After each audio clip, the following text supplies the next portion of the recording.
The Sunday School lesson for Sunday, October 11, 2015 is entitled A Dynamic New Witness.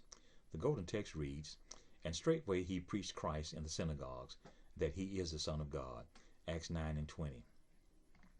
And there is no more dramatic conversion recorded in the Bible than that of Saul of Tarsus, who later was called Paul. The one who had left Jerusalem to go to Damascus to imprison Christ's followers ended up boldly preaching Christ in the synagogues of Damascus, Syria. Our Golden Text records the immediate result of Paul's turning to Christ in faith. It says, "And straightway he preached Christ in the synagogues, that he is the Son of God." The word straightway simply means immediately.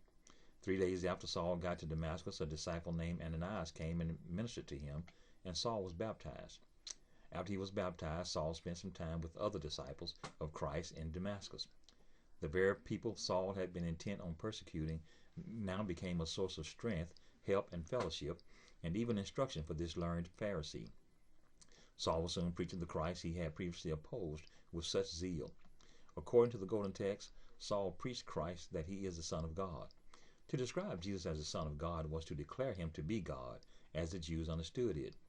It was this very claim to be God in the flesh that made Jesus worthy of death in the eyes of the Jewish leaders. But now, that which the Jews and Saul himself had objected to most strenuously, the deity of Christ, was no longer an issue for Saul. Faith in Christ changes our perspective, and the things we once saw as great obstacles are no obstacles at all. Conversion alone answers many of our questions. Only days after his conversion, Saul was preaching the truth of Christ that the Jews hated the most.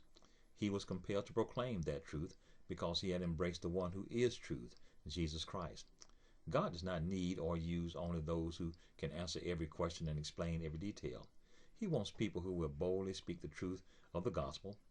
Saul still had much to learn, but he had already learned that the truth is what people really need to hear.